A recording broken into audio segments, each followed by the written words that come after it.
අපි හවස් වරුවේ භාවනා වැඩසටහනකට සම්බන්ධ වෙමු. අපි කායානුපස්සනා සතිපට්ඨාන පටික්කුල මානසිකාර පබ්බය තමයි දියුණු කරගත්තේ වඩන්නට යෙදුනේ දෙතිස් කුණපය යන හරියට අවබෝධ කරගත්තා. ඊළඟට මේ දෙතිස් කුණපය හැදෙන්නේ කොහොමද කියන කාරණය දැන් අපි දන්නවා. කාම චිත්ත ඍතු ආහාර කියන මේ සතර ප්‍රත්‍යයන්ගෙන් තමයි කය හටගන්නේ. දෙතිස් කුණපය හටගන්නේ ප්‍රධාන වශයෙන් තියෙන සුද්ධාෂ්ටක 8යි ආකාශ ධාතුවයි විඥානයේ බැස ගන්නත් ඕන කර්මයා හා තණ්හාව ප්‍රත්‍ය වෙන්න ඕන.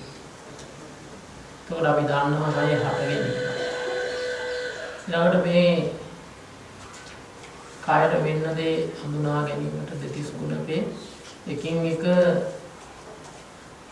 ගලවලා තමන් ඉදිරියෙන් බිමට දාලා පිළිකුල් භාවනාව වඩා ගන්න. ඊළඟට අනුන් පිළිබඳවත් භාවනා කළා. අජ්ජත් බහිද්ද කියන කයවල් දෙකම ඊළඟට සමුදය ධම්මානුපස්සීව කය හට ගැනීම දක්මින් භාවනා කළා. සතර ප්‍රත්‍යයන්ගෙන් ප්‍රත්‍ය වෙලා මේ රූප හටගන්නවා. ඊළඟට එහෙ නැතිවීම අඳුරගත්තා. විනාශය, අභාවය. ඊළඟට ඇතිවීම නැතිවීම කියන දෙක. සමුදය වය ධම්මානුපස්සීව කායස්මිත. හට ගැනීම විදීම දෙක එකට බැලුවා. ඊළඟට මේ විදිහට බලනකොට උන්වහන්සේ වදාරනවා අත්තිකායෝතිවා පනස්ස සති කියලා වචන කීපයක්. මෙහෙම ඇතිවීම නැතිවීම දෙතිස් කුණපයේ බරබර යනකොට ඔහුට වැටහෙනවා. ඇතිවීමෙන් නැතිවීමෙන් යන්නා වූ දෙතිස් කුණප කය පමණ මෙතන ඇත කියන සිහිය ඔහුට ඇති වෙනවා. අතිකායතිවා පනස්ස සති සිහිය වැඩෙන. පච්චුපත්ත්‍රිතා හෝති. එන් සිහිය උපකාර වෙනවා හේතු වෙනවා. මොකටද? යාවදේව ඥානමත්තාය. හැම කල්හිම නුවණේ වැඩිම පිණිස හේතු වෙනවා. පටිසතිමත්තාය. සිහියේ වැඩිම පිණිස හේතු වෙනවා. අනිශ්චිතෝච විතරති. කිසි දෙයක් නොල්ලා වාසය කර.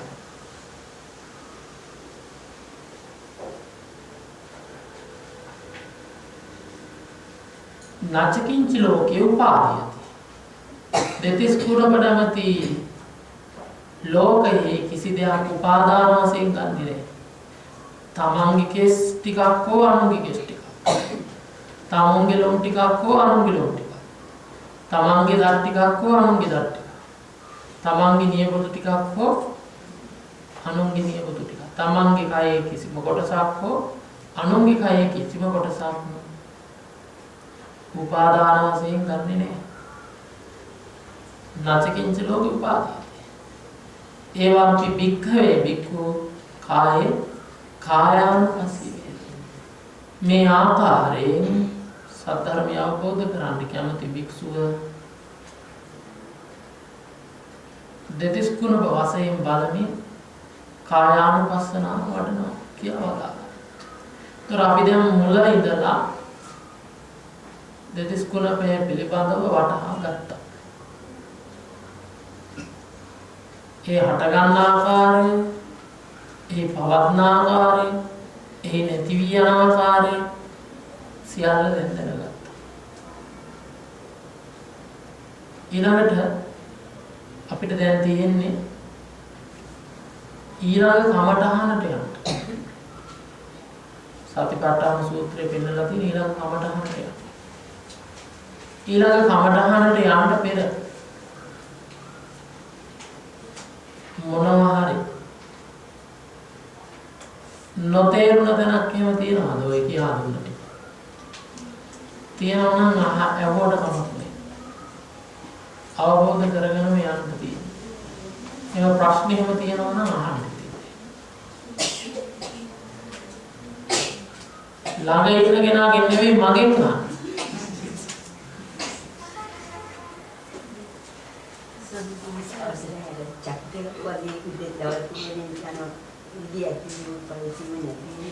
මොකද්ද? චක්‍රයක් වගේ ඇතිවීම පැවතීම නැතිවීම යන පොඩ්ඩක් තව තියෙනවා. ඒකේ පොයින්ට් එකද? අවසානයේදී. ඒ කියන්නේ අර අනිත්‍ය ගැන කිව්ව එකද? ඈ? හොඳයි. අනිත්‍ය කියන්නේ නැතිවීම. මොකේද? මොකේද? ඈ? ඔන්න මෙහෙමයි. ඇතිවීම, හට ගැනීම අනිත්‍යයි පවතිනකොට. හටගත්ත දේ ඇති වුණා. ඒ ඇති වුණා කියන කාරණේ නැති වෙනවා. අනිත්‍යයෙන් නැතිවීමනේ. ඇති වුණා කියන කාරණේ නැති වෙනවා පැවතීමේදී. තේරුණා?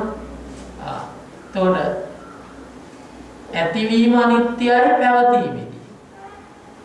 දැන් පැවතෙනවා කියන කාරණේ අනිත්‍යයි නැතිවීමේදී. නැති වෙනකොට නැති වෙනවා කියන්නේ දෙයක් ඇති වෙනවා කියන එක.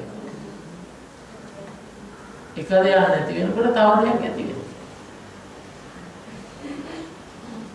දැන් ඒකට අනිත්‍ය උනේ පැවතීම අනිත්‍ය වුණා නැතිවීමක් ඇති වුණා. තේරුණාද? දැන් නැතිවීම අනිත්‍යයි ඇති වෙනකොට දැන් නැතිවීම කියන එක නැති වෙනකොට ඒක නැති උනේ නැතිවීම කියන එක නැති උනේ ඇති වෙනකොට. තේරුණාද? අන්න නැතිවීම අනිත්‍යයි ඇති වෙනකොට. ඒතකොට නැති වෙලා තියෙන්නේ මොකද්ද? ඇති වෙනකොට නැති වෙලා තියෙන්නේ නැතිවීම. ඒතකොට දැන් ඇති වෙනකොට නැතිවීම අනිත්‍යයි. එතකොට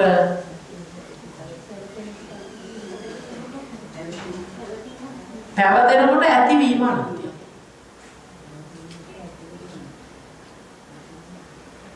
පවතෙනකොට නැතිවීම අනිත්‍යයි. හැබැයි යමක් ආය හටගන්න මොකද? ඇතිවීමක් හටගන්න. ඇතිවීමක් හට ගන්නකොට පැවතීමක් හට ගන්නකොට ඇතිවීම අනිත්‍යයි. ඊළඟට පැවතීම නැතිවීමනේ නැතිවීම කියන්නේ. එතකොට නැති වෙනකොට පැවතීම අනිත්‍යයි. නැතිවීම කියලා දෙයක් හට අරගෙන. ඇති වෙනකොට නැතිවීම අනිත්‍යයි. ඇතිවීම කියන දෙයක් ඇති වෙලා. තේරුණාද? ඈ හැම මොහොතකම තියෙන මොකද? එකක් ඇති වෙනකොට තව එකක් නැති වෙනවා. තව එකක් ඇති වෙනකොට තව එකක් නැති වෙනවා. එතකොට මේ තියෙන්නේ අනිත්‍ය ක්‍රියාවක්. ඩාලයක්. අන්න ඔය සිද්ධාන්තය තමයි වටහන්නේ. එතකොට මොනවද ඇති වෙන්නේ? රූප කලාප. රූප කලාපයක් කියන්නේ පඨවි ආපෝ තේජෝ වායෝ ආදී රූපනේ. ඔය රූප 28 හෝ හැම රූපෙම 28ම නැහැ. තේරුණාද? දැන් ඉති භාව රූපයේ තියෙන කෙනා ළඟ කවදාවත් පුරුෂ භාව රූපේ නෑ. එයාට ඒ ජීවිතේ කවදාවත් ඇති වෙන්නේ නෑ. දැන් පුරුෂ භාව රූපයේ තියෙනකොට ඉති භාව රූපේ කවදාවත් ඇති වෙන්නේ නෑ. හැබැයි දැන් ඉන්නකොට මොකද වෙන්නේ? ආචාර හොඳ පුරුෂාර්ථය ලබාගෙන ඉන්නේ මුන් කොණ්ඩේ දෙක් කරගෙන කරා බුද්ධාගෙන ස්ක්‍රීන් මෙන්ට ඔය අපිට ඔය මට මතකයි අන්දාපුරේ අපි පොසොන් එකට දින 7ක් දවසක් දෙනවනේ. එක දිගට රෑ දවල් උදේ. ඉතින් මේ දින 4ම ආවා. කවුද මේ? කෙල්ලෝ වගේ හැඳගෙන කොල්ලෝ ටික. ඒ විදියම. කතා කරන්නේ තරගයක් විදිය. හැබැයි මුන් අවරකට මේ කරන්නේ. කරාවත් විදකට දාලා ඊළඟට කතා කරන්නේ ඒ විදිහට යන්නේ ඒ විදිහට. හැබැයි හොයාගන්න පුළුවන් ගෑනු නෙවෙයි කියලා. මොකද ඕනාවට වඩා ඇක්ට් කරනවා ඒකයි. ගෑනු ගතිය තියෙනවා. ඒ ගෑනු ගතියට වඩා මෙයා මොකද කරන්නේ? ඒක රංගපාන ප්‍රමාණික වෙනවා. ඒකෙන්ද හොයාගන්න පුළුවන් අනිත් කතිය. ඕනේ. ඊයන මොකද දැන් පුරුෂ භාව රූපේ තියාගෙන එයා ස්ත්‍රී භාව රූපය අඟවන්න යනවා. නියත ආකාරයෙන් ඕන ඊළඟ ආත්ම ස්ත්‍රී. ඒ විපාක ලැබෙනවා ඒක නේද? ඔව්. විපාක ලැබෙනවා. ඔව්. හයි. දැන් ඒකටනේ කැමැත්ත. එතකොට මෙන්න මේ රූපයාගේ ඇතිවීම රූප කලාපයාගේ ඇතිවීම දකින්නේ. එතකොට ඇති වෙනකොට නැතිවීම අනිත්‍යයි ඇතිවීමක් ඇති වුණා. ඇතිවීම අනිත්‍යයි පවතිනකොට එතකොට පැවතීමක් ඇති වුණා ඇතිවීම නැති වුණා. ඊළඟට පැවතීම අනිත්‍යයි නැති වෙනකොට නැතිවීමක් ඇති වුණා පැවතීමක් නැති වුණා. ඊළඟට නැතිවීම අනිත්‍යයි ඇති වෙනකොට ඊළඟට නැතිවීමක් ඇති වුණා නැතිවීමක් නැති වුණා ඇතිවීමක් ඇති වුණා. නන්න එතකොට මේක චක්‍රාකාරයි. එතකොට මොනවද රූප කලාප ඇති වෙනවා රූප කලාප පවතිනවා රූප කලාප නැති වෙනවා ආය රූප කලාප ඇති වෙනවා ආය පවතිනවා නැති වෙනවා. මේක චක්‍රාකාර බලන්න. ඒ අර හේතු ටික තිබ්බොත් තමයි එහෙම වෙන්නේ. නැත්නම් වෙන්නේ නැහැ. පැහැදිලිද? හා. තවම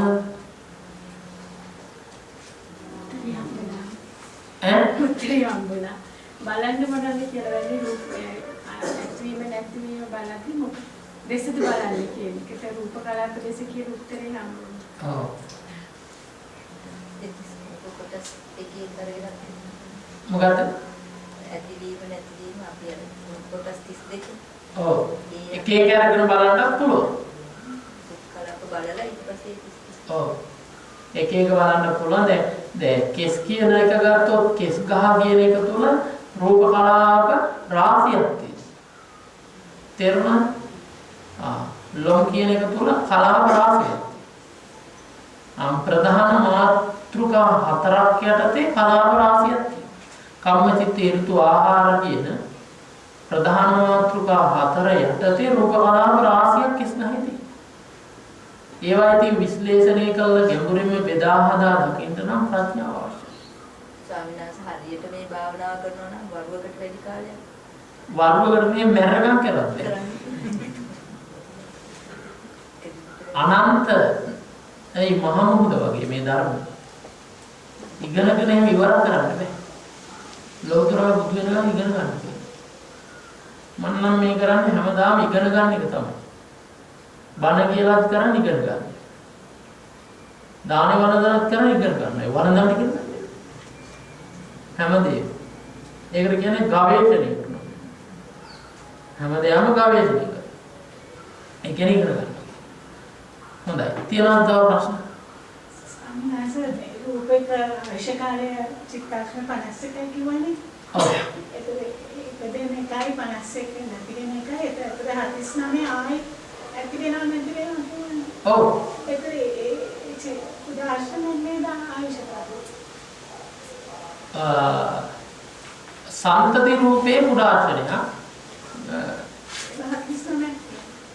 ඒ කියන්නේ ඒ රූපේ හට ගැනීම ඉඳලා අනිත්‍ය දක්වා දිරදිරා යනවා.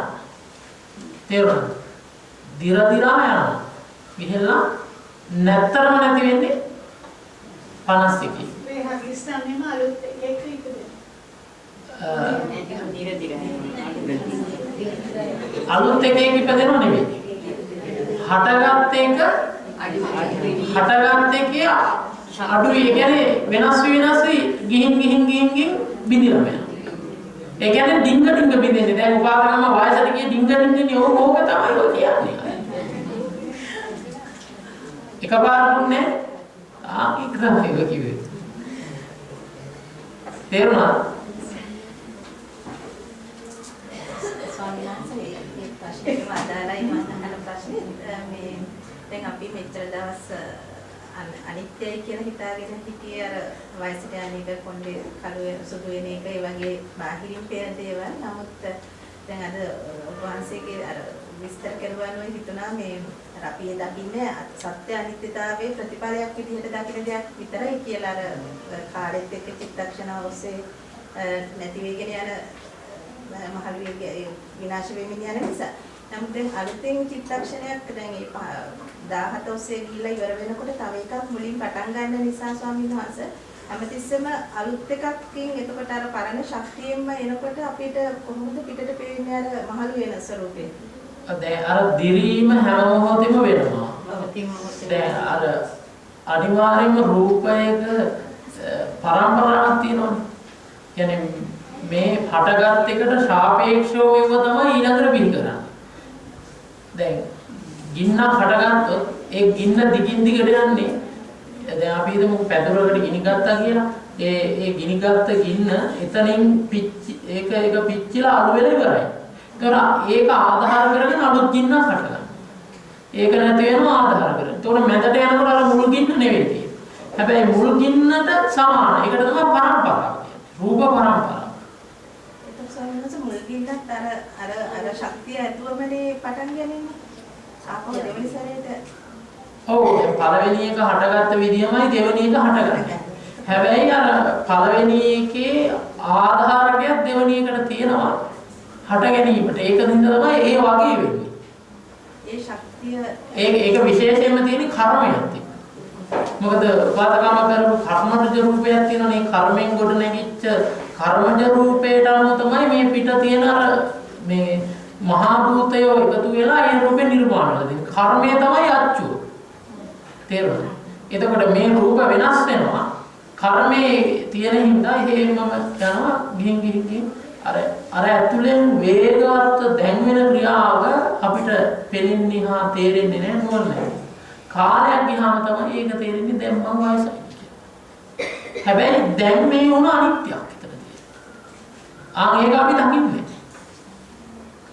ඒතකොට සම්මුතියෙන් වහන වෙන එක අනිත්‍යයි කියලා අපි හිතනවා. හැබැයි ඒ වෙනකොට ඇතුලේ ඊට වඩා වේගවත් අනිත්‍ය භාවයක් තියෙනවා.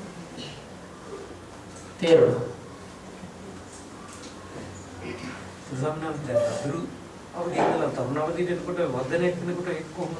ඒ වර්ධනය නෙවෙයි අනිත්‍යෝනේ. ලදරුකම නැති වුණා. දැන් මම කිව්වේ ලදරුකම නැති වුණා තරුණකමක් ඇතුළේ. ඒක තමයි ආහාර රූපය. තේරුණා? ආහාර රූපය දැම්ම හින්දා වැඩුණා. අර ටික මැරෙනකොට මැරෙන වේගයට වඩා ඇති වුණ වේගය වැඩි වුණා. කියන්නේ නැති වුණ වේගයට වඩා ඇති වෙන වේගය වැඩි. ඊළඟට දැන් අර දිරන්න පටන් ගන්න කාලේ ඇති වෙන වේගය අඩුයි යන්නේ නැති වීමට තමයි. එතකොට ආහාර රූපේ වැඩෙන කාලයක් තියෙනවා. ඉන් මෙහාට වැඩෙන්නේ නැහැ. ඒ කියන්නේ ඒක කාලෙ පැන්න. එතනින් එහාට යන්නේ සූර්ය උදාව නෙවෙයි අස්තංග. අවරට යන්නේ. හැන්දෑවට යන්නේ. හරියට සැඳෑ සමයයි මේ ජීවිතේ ගෙවන්නේ කියලා. දැන් ඒ කියන්නේ සූර්යා පායලා වුණා. දැන් ගිහිල්ලා දැන් මෙතෙන් ඇවිල්ලා තව ඩිංගයි ඉන්න. ඒක කියම හැබැයි මෙතනින් පටන් ගත්ත එක මෙතෙන්ට යනකොට වෙන එකක් මෙතෙන්ට යනකොට වෙන එකක් නැති වෙලාව යනකොට වෙන එක. හැබැයි මුල් දෙයට සාපේක්ෂයි. මුල් උපචය රූපයට සාපේක්ෂව උපචය රූපේ එකපාරක් පහළ. ඊට පස්සේ පහළ වෙන ඔක්කොම තර මොනවද සම්පති රූප. ඒ කියන්නේ මොකද? මුල් හටගත්ත දේ කැඩෙනවා. කැඩෙනකොට ආයෙත් එකක් උපද්දලා දෙනවා. ආයෙත් උපද්දලා දෙනවා. ආයෙ උපද්දලා දෙන්නේ ඒකට කියන්නේ සම්පති රූපේ කියලා. තේරුණා?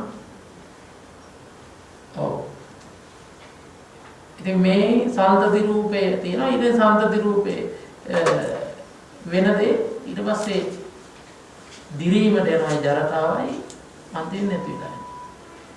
වේගින් දෙයක් හට අරගෙන ඒක අඩු වෙලා යන එකත් අනිත්‍යයි ඒකට. එතන වින නැත්තරම නැති වෙලා යනවා. අර පහන් දැල්ල දිහා බලන ඉව හොඳට දෙනවා. තෙල් දිනන ගිහලා ඔක්කොම තෙල් ටික ඇවිල්ලා තිරේ ගිනි අරගෙන ඊට පස්සේ මොකද වෙන්නේ? අර වේගින් එච්ච එක අඩු වෙලා ගිහින් නෙමෙයි.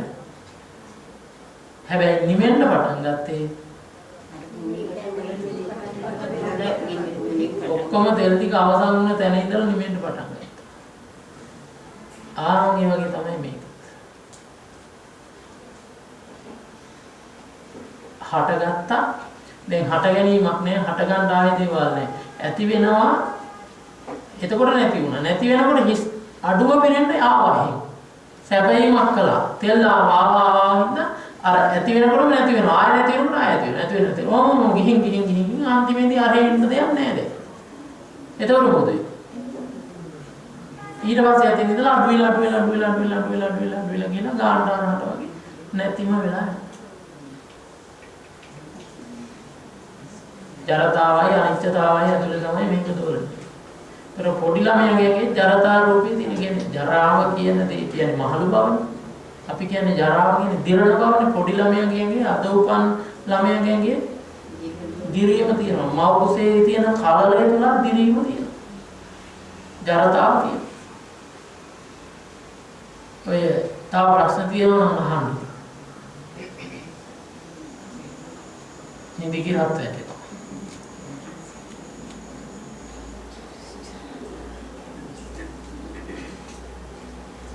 මට නම් ප්‍රශ්න ගොඩක් ඔය කාලේ නම්.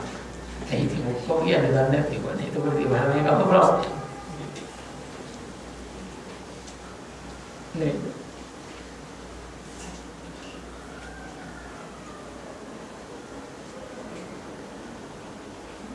මොකද ප්‍රශ්න තියාගෙන අපිට මේක ගමන යන්න බෑ. ඒ කියන්නේ ප්‍රශ්නයක් කියන්නේ තේරෙන්නේ නැහැ කියන්නේ. ඒ යම් දෙයක් තේරුම් නැත්ද එතනින් එහාට ආයෙ තේරුම් ගන්න බෑ. ඒ දේ ලියාගෙනම යන්න ඕන. මොකද එකින් එක සම්බන්ධ හින්දා. හොඳයි. ආයෙ ප්‍රශ්න තිබුණොත් එහෙම විමසලා දැනගන්න. දැන් එතකොට ඔය විදිහට බල යනකොට එහාට ඇති වෙ නැති යනවා වූ දෙතිස් කුණපකයක් පමණක් ඇති කියන සිහිය වැඩෙනවා. ඒ සිහිය නොනිය වැඩිම පිණිස සතිය වැඩිම පිණිස හේතු වෙනවා. ලෝකයේ කිසි දෙයක් නොයල්ම පිණිස ලෝකයේ උපාදාන වශයෙන් නොගැනීම පිණිස හේතු වෙනවා. ලෝකයේ නොයලී ඒ භික්ෂුතෙම මේ සත්‍යතාවයේ දකිමින් වාසය කරනවා. අනිත්‍ය දුක්ඛ අනාත්ම සුභ භාවයේ දකිමින්. ඊළඟට ඔය ටික අපි අඳුරගත්ත දැන් ඊළඟට බුදුරජාණන් වහන්සේ සතිපට්ඨාන සූත්‍රයේදී අලුතෙන් කමඨහන දේශනා කළා.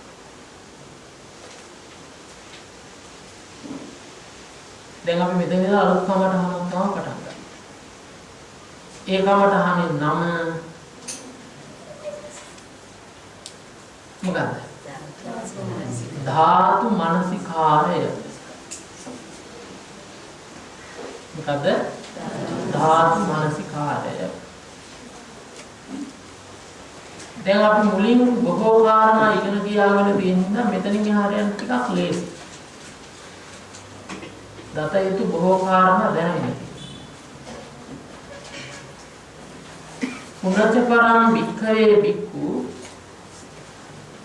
නැවතද මහණෙනි අන් භාවනාවක් කියන. පුනච්ච පරම් භික්ඛවේ මහණෙනි නැවතද අලුත් භාවනාවක්. ඉද භික්ඛවේ භික්ඛු මේ ශාසනයේ යම් භික්ෂුවක් අත්ති ඉමස්මින් කායේ පඨවි ධාතු අත්ති ඉමස්මින් කායේ ආපෝ ධාතු අත්ති ඉමස්මින් කායේ තේජෝ ධාතු අත්ති ඉමස්මින් කායේ වායු මේ ශරීරෙහි පඨවි ධාතුවක් ඇත ආපෝ ධාතුවක් ඇත තේජෝ ධාතුවක් ඇත වායෝ ධාතුවක් ඇත වශයෙන් ධාතු මනස්කාරයේ යෙදෙමින් භාවනාව. එතකොට පින්වතුනි අපි වටහා ගන්න ඕන මෙතනදී ධාතු කියන්නේ කුමක්ද කියලා. ධාතුවක් කියන්නේ කුමක්ද?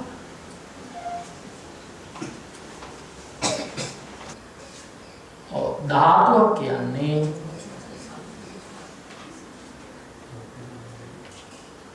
මේ ලෝකේ පවතින ස්වභාවයක් කියන අර්ථය. පවතින ස්වභාවයක්. ඒ කියන්නේ යමක් බෙද බෙදා ගත් කල්හි බෙදිය නොහැකි අන්තිම තැනට දෙන නම ධාතුව. ධාතුවක් කියන්නේ සත්ත්ව පුජ්‍යල ජීව ආත්ම නොවන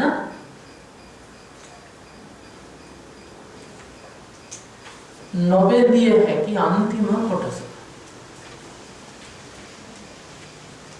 තේරුණාද? එතකොට දැන් අපි සත්පුජ්‍යල භාවයක් වශයෙන් හිතාගෙන ඉන්නේ ඒ ධාතු ස්වභාවය නොදන්න හින්දා. ඒතර බුදුරජාණන් වහන්සේ වදාරන උතන තියෙන්නේ මොකද්ද? සත්පුජ්‍යල ආත්ම භාවයක් නෙවෙයි ධාතු මාත්‍රක. ධාතු මාත්‍රයක් පමණයි. ඒකයි වදාළේ මේ ශරීරයේ තියෙන්නේ පඨවි ධාතුව. අත්තිමස්මින් කායේ පඨවි ධාතුව. අත්තිමස්මින් කායේ ආපෝ. අත්තිමස්මින් කායේ තේජෝ. අත්තිමස්මින් කායේ වායෝ. පඨවි ධාතුව, ආපෝ ධාතුව, තේජෝ ධාතුව, වායෝ ධාතුව ධාතු හතරක් තියෙනවා. ඒ ධාතු හතරයි. ඒ කියනවා සතර මහා ධාතු කියලා. ධාතු හතර කියන අර්ථය. ඕකට හැබැයි තවත් නමක් කියනවා. මොකද? සතර මහා භූත. ඒ වගේම ඔකට භූත කියන්නේ. අපි කියන්නේ භූතය අරගෝ කියලා. කියලා මොකද්ද? නොපෙනෙන. භූත කියන එකේ අර්ථ කීපයක් තියෙනවා. භූත කියන එකේ කාර්යයක් තමයි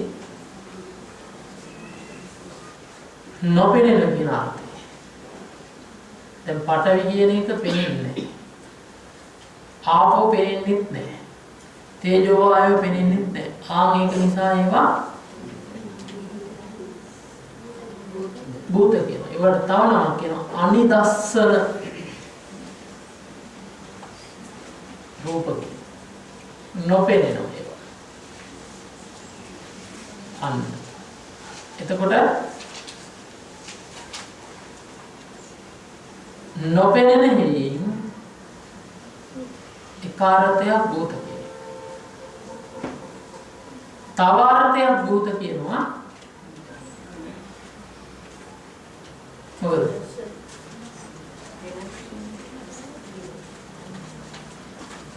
හට ගන්න කියන අර්ථය. හට ගන්න. මේ ලෝකේ යමක් ඇද්ද? ඒ තියෙන සියලුම රූප හට ගැනීමේදී මේ හතර දෙනා ප්‍රධානයි. මහා භූත හතර ප්‍රධානයි. එතකොට ඔන්න හට ගන්න අර්ථයෙන් භූත කියනවා, නොපෙනෙන අර්ථයෙන් භූත කියනවා. එතකොට දැන් ඔබට පැහැදිලි ධාතුවක් කියන්නේ සත්වයේ පුජ්‍යලයක් නොවන ශක්තිය. භූත කියන්නේ නොපෙනෙන හට ගන්න සත්ත්ව පුජ්‍යල නොවන දේවල්. එතකොට ඔන්න ඔය මේ ධාතු ටික දකින්න කියලා කියනවා. දැන් අපි දන්නවා පඨවි කියන්නේ මොකද්ද? තද වූ, තද ස්වභාවය අගවන්නා වූ, තද ස්වභාවයෙන් යුක්ත දේ. ඒකම කියනවා පඨවි රූපේ කියලා. තද ගතිය. මේ හැමදේම තියෙනවා. හැමදේම තද ගතියක් තියෙනවා. හැබැයි ඒ තද ගතිය ඒ ප්‍රමාණ අනුව වෙනස් වෙනවා. දැන් පුළුන් වල තද ගතිය නැද්ද? ඒකට සිලිඳු කියනවා. හැබැයි ඒක සිලිඳුනේ පස ගත්තොත් පස වගේ ගොරෝසු දෙයකට සාපේක්ෂව. ඒක සිලිඳුනේ. ඊට වඩා සිලිඳු දෙයක් ගත්තොත් මොකද වෙන්නේ? ඊට වඩා සිලිඳු දෙයක් ගත්තොත් අර දේ ගොරෝසුයි. ඒ දෙයට සාපේක්ෂව. තේරෙනවද? එක දෙයකට සාපේක්ෂව ගන්නකොට අනිත් දේ තදයි. හයි ඒ කියන්නේ මේ ගොරෝසුයි. හැබැයි අපි සිලිඳුයි කියන දෙයට වඩා තවත් සිලිඳු දෙයක් ගත්තොත් අර සිලිඳුයි කිව්ව දෙත් ගොරෝසුයි. එහෙනම් සිලිඳුයි කියන්නේ තද සාපේක්ෂ. ගොරෝසුයි කියන්නේ තද තමයි. ඒ තද ස්වභාවය. ඒක අපිට තේරුම් ගන්න තියෙන ස්පර්ශයෙන් පමණයි.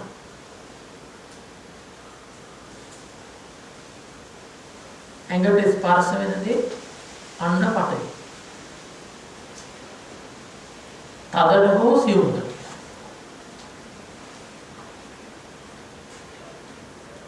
ඊළඟට ආපෝ කියන්නේ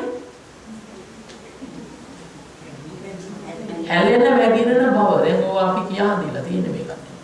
එහෙනම් ගොඩාක් විස්තර කරන්න ඕනේ කමටහනට ඕන ටික විතරක් විස්තර කරන්න. ඇලෙන කියන්නේ එක් වෙන, වැగిරෙන කියන්නේ වෙන් වෙන. එක් වෙන ස්වභාවය ආපෝ ධාතුව. මේ ඕනම දෙයක් කැටි කරලා තියන්නේ මොකේද? ආපෝ ධාතුව. ඒ එකතු වීම. ඊළඟට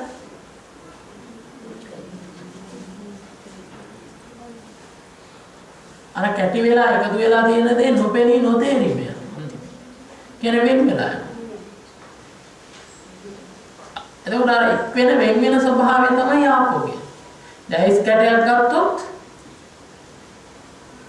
ඒ තියෙන ජලාංශු සේරම එක් වෙනවා. ඒවා ගොඩාක් කඳු වශයෙන් පිහිටනකොට මහා ඝනත්වයක් තියෙනවා. අන්න. එතකොට එක්කෙන වෙන් වෙන ගතිය ආපෝ ධාතුවයි ඒක පෙනෙනවද? ඇහෙනවද? ස්පර්ශ කළ හැකිද? මේක කොහෙටද ගොච්චර? නුවණට. එක්කෙන වෙන් වෙන බව තේරෙන්නේ නුවණ. ඊළඟට තේජෝ කියන උෂ්ණත්වය රස්නේ සීතල. ඒක ස්පර්ශය. ඊළඟට වායෝ කියන්නේ ආමායන ගතිය. තැනක තියෙන දෙයක් තව දැනකට ගමන් කරනවා නම් අන්න ඒ මොකද? වායෝ. එතකොට උන්න ශරීරයේ තද ස්වභාවයක් කියන පඨවි රූපයක් තියෙනවා. පඨවි ධාතු. ආපෝ ධාතුවක් තියෙනවා, තේජෝ ධාතුවක් තියෙනවා, වායෝ ධාතුවක්. ඔය ධාතු හතර පිහිටනකොට අනිවාර්යෙන්ම පිහිටන තව හතරක් තියෙනවා. මොකද්ද? වර්ණ ගන්ධ රස පාටයි ගන්ධයයි රසයයි ශක්තියයි. තරොන්න ඔය ධාතු 8ක් ධාතු 8ක් ඔකට කිව්වේ සුද්ධාෂ්ටක. ඒතර ඔන්න ඔය සුද්ධාෂ්ටක ධාතු ටික දකිමින් දැන් ධාතු මනසිකාරය කරා. ඒකට බුදුරජාණන් වහන්සේ උපමාවක් වදාළා.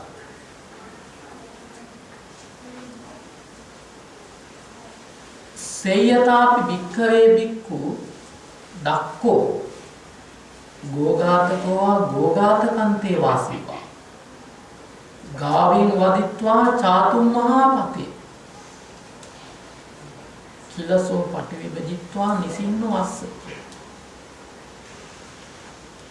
ගෝඝාතකෝ ගවඝාතකේ හෝ ගෝඝාතකන්තේ වාසීවා ගවඝාතකයේගේ අතවැසියෙක් ගාවින් ගව දෙනා වදිත්වා මරා දමනවා චාතුම් මහා පතේ සතරමං හන්දියක කිලසෝ පටිවිභජි කෑලි කෑලි කපලා ගොඩ දාන නිසින්නෝ අස්ස යම්සේ බලාගෙන ඉදී. ඒ විදිහට මොකද කරන්නේ? ඒවමේව කෝ භික්ඛවේ භික්ඛු කායේ කායං පස්සේ.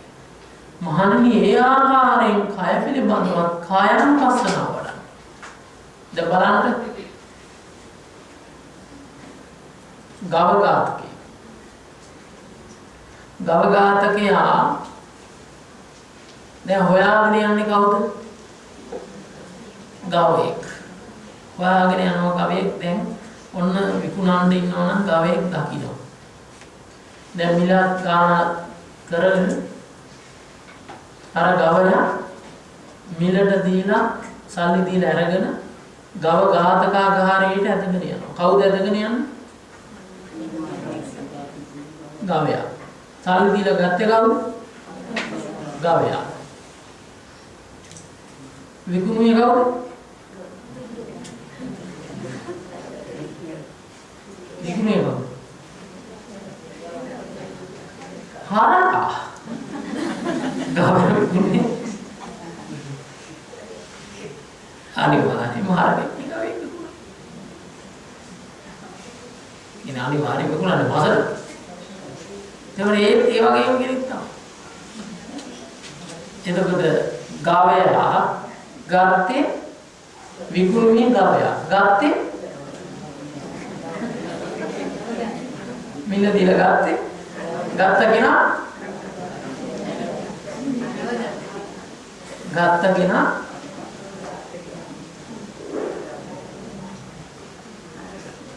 ඒත් හරකෙක්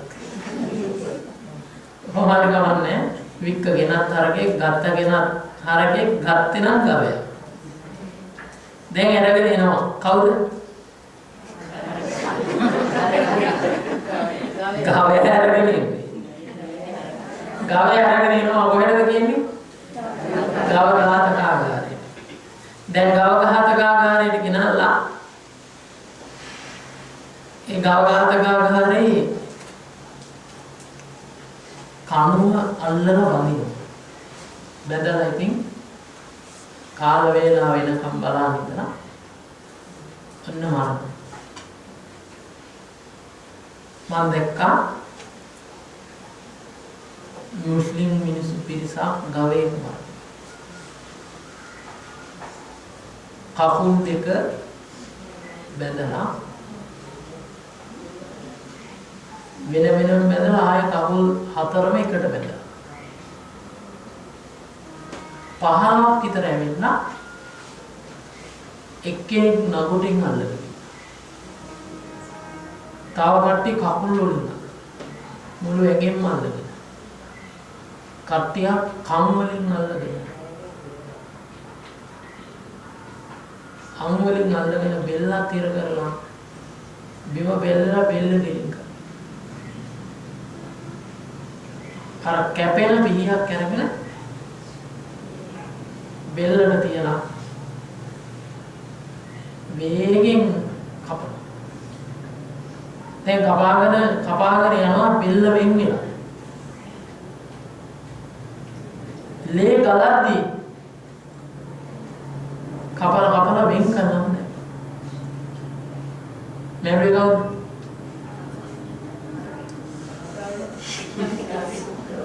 ගවයා. දැන් ගෙනාවේ ගවයා මැරුවේ ගවයා. ඊට පස්සේ දැන් කෑලි ටික ගලවනවා. කෑලි ගලවලා ගොඩ ගන්නවා. කාගෙද කෑලි ගලවලා? ගවයා. දැන් ඉතින් ගොඩ ගහන ඔන්න මාස් ටික හැම ටිකම ඔන්න බිම තියෙනවා. කෙනෙක් එනවා. ඇවිල්ලා අහනවා කෝ ගවයා? කෝ ගවයා කියලා. එතකොට පෙන්නනවා මේ ඉන්නේ ගවයා කියලා මාස් කුඩ. හරිද? ඒ ගවයාද?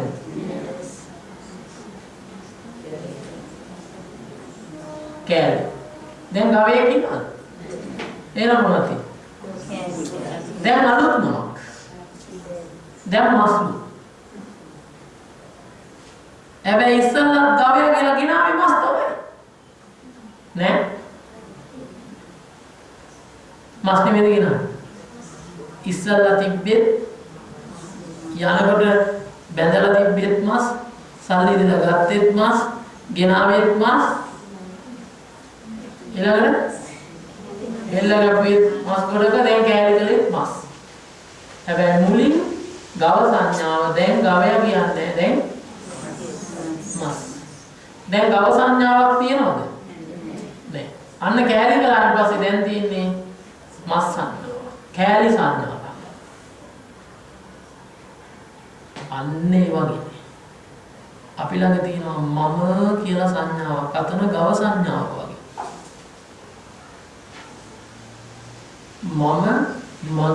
මගේ ආත්මය කියලා සංඥාවක්. මේ මගේ කොණ්ඩේ, මගේ ඇඟ, මගේ දත්, මගේ නියබුතු, මගේ බඩවැල්, මගේ මොළය, මගේ පෙන, මගේ කියලා දැන් සංඥාවක් අපේ හිතේ තියෙනවා. ඊළඟ මගේ ආත්මය කියලා ඔන්න වැරදි දෘෂ්ටිය. අන්න ඔය වැරදි දෘෂ්ටිය තමයි කඩාගන්නේ. ඒකට මොකද කරන්නේ? ධාතුසෝ පච්චවේක. ගවයාගේ කෑලි ටික ගලවපුවාම ගව සංඥාව නැහැ, කෑලි සංඥාව වගේ මේ කයේ තියෙන කෑලි ටික ගලවලා බලපුවාම එතකොට ඔන්න ඒ කෙනාට මම කියන සංඥාව නැති. දැන් මෙතන ගලවනවා කිව්වේ මොකද? අර ඉස්සල්ලා කිව්ව ගැලවිල්ල නෙවෙයි. ඉස්සරගේ කෙස් ටිකනේ ලොම් ටික දත් ටික නිය බුදුහාම මස්ති දැන් ඒවා නෙවෙයි ගලවන්නේ. එහෙනම් මොකද්ද කරන්නේ දැන් ගලවන්නේ?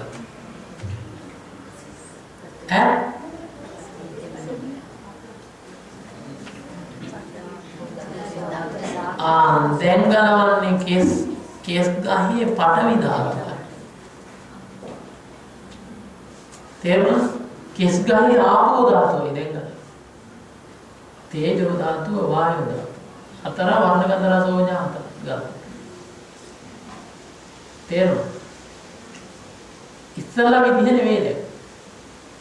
ඒ වගේ දැන් ඉස්සලා දැක්කේ ඒක කුණු වෙනවා ගඳ ගන්නවා පණුව ගන්නවා ජරාවට යනවා. දැන් දකින්නේ ඒකේ ධාතු ටික. අන්න එතකොට අර ගව සංඥාව හිතෙන් කැඩුනා වගේ මස් සංඥාව වගේ මෙතන සත්පුජ්‍යල ජීවාත්ම මගේ ආත්මය කියන මේ වැරදි සංඥා විපල්ලාසයේ කැඩෙනවා මේක ධාතු වශයෙන් දැක්කා. ඒතර ඔහුගේ සිතේ ධාතු සංඥා වෙනවා සත්පුජ්‍යල සංඥාවම ගැහැණියා. එහෙනම් දැන් කොහොමද කරන්නේ? අර විදිහටම භාවනා කර්මස්ථානයේ වාඩි වෙලා කෙස් ටික ගලවලා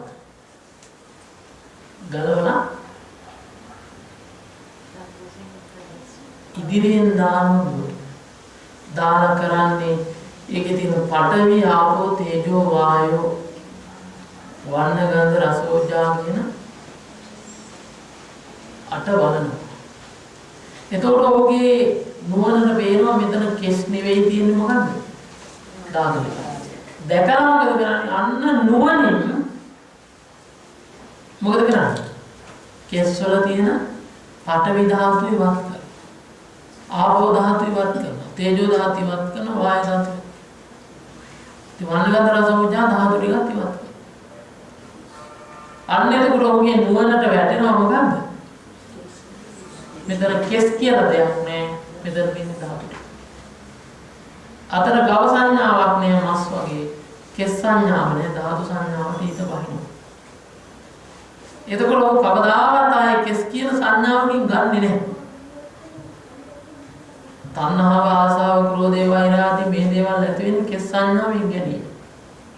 ඉතින් දැන් මේ මුළු කයම මම කියන සංඥාවෙන් ගත්තනේ. නැත්නම් කෙස් ලොම් නියද සම්මස්නාර ආදී වශයෙන් එක එක සංඥා දාලා ගත්තනේ. දැන් එනම් කරන්නේ කැලේ ඔක්කොම ගලවලා පිටට දාලා එකක් ගලවලා දාලා ඒකේ ධාතු ටික අට වරනවා. බලලා ධාතු ටික අට අයින් කරනවා. ලොම් ටික ගන්නවා, දත් ටික ගන්නවා, දෙතිස් කුණපේ එකින් එක ධාතු වශයෙන් බලනවා.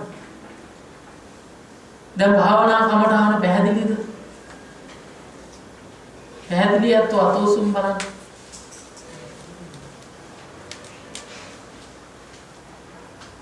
හැබැයි දැන් භාවනා කරන්න දුන්නොත් මොකද හොඳට ගොරව කැමරාව දැන් හරවන්න මේ කට්ටියට. එතකොට හරි. ආනෙකින්ද දැන් අර මතේ ටිකක් තියෙනවා. කෑම මතේ.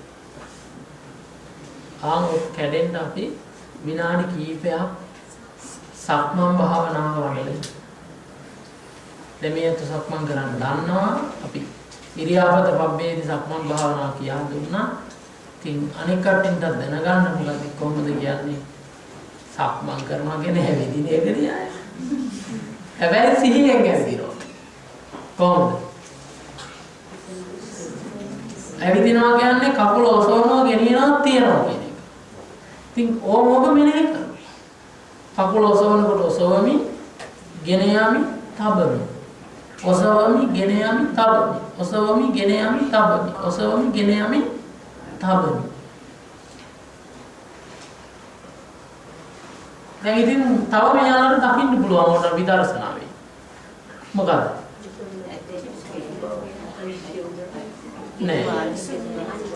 නෑ.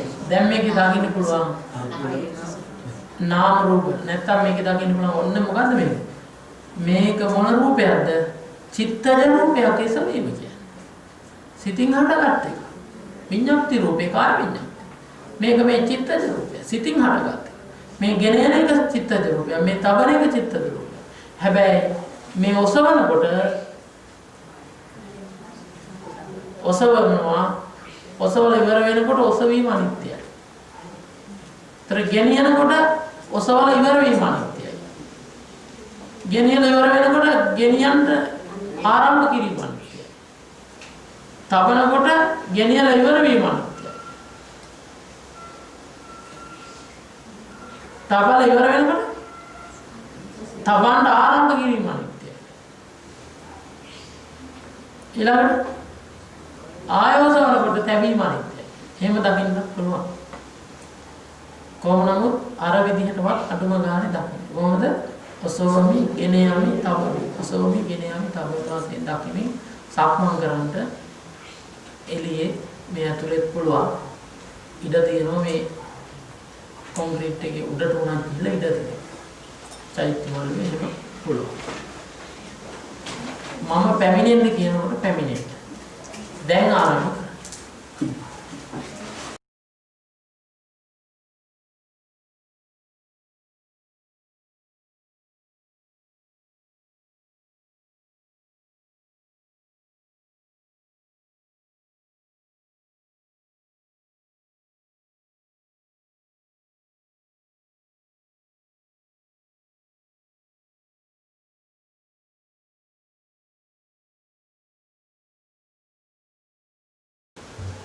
හොඳයි. අපි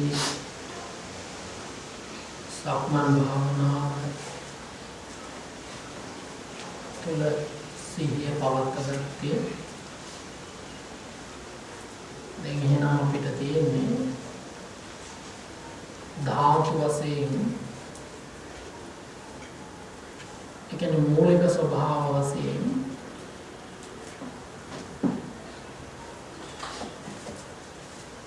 භාවනා කිරීම. භාවනාව ඉස්සෙල්ලා විදිහමයි. හැබැයි ඉස්සෙල්ලා පටික්කුල වශයෙන් තමයි මෙනෙහි කරන්නේ. පිළිකුල් ස්වභාවය. කෙස්සාදී දෙස් කොනම පිළිකුල් බව. දැන් මෙනෙහි කරන්නේ ධාතු බව. ධාතු ස්වභාවය. කෙස් ටික ගලවලා බිමට දානවා. ඊට ඒ ධාතු වට දකින්න. දැකලා නොවනින් කෙස්වල තියෙන ධාතුවට ඉවත් කරනවා. ඊළඟට ලොම් ගන්නවා. ලොම් වල තියෙන ධාතුවට නොවනින් ඉවත්. එහෙම එකින් එක බෙද බෙදා බලනවා කොටස් 8කට. තද ගතිය, ඇලෙන වෙන ගතිය, උෂ්ණත්වය, හමායන ගතිය, වර්ණය, ගන්ධය, රසය, ශක්තිය කියන මේ ධාතු. ඒක තමයි ධාතු මනසිකාරය කියන්නේ. හොඳයි. දැන් එහෙනම් අපි ආරම්භ කරමු. කය පිළිබඳව ධාතු වශයෙන් මෙනෙහි කරන්න ධාතු මනසිකාරය. දැන් පටන් ගන්න.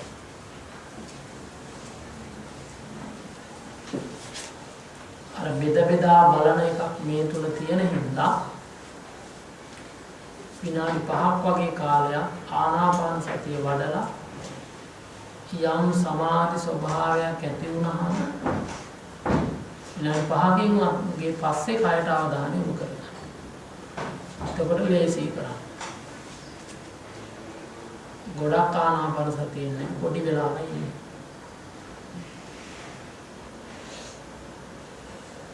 එහෙමම කායනුපස්සනාවට යොමු වෙනවා. ධාතු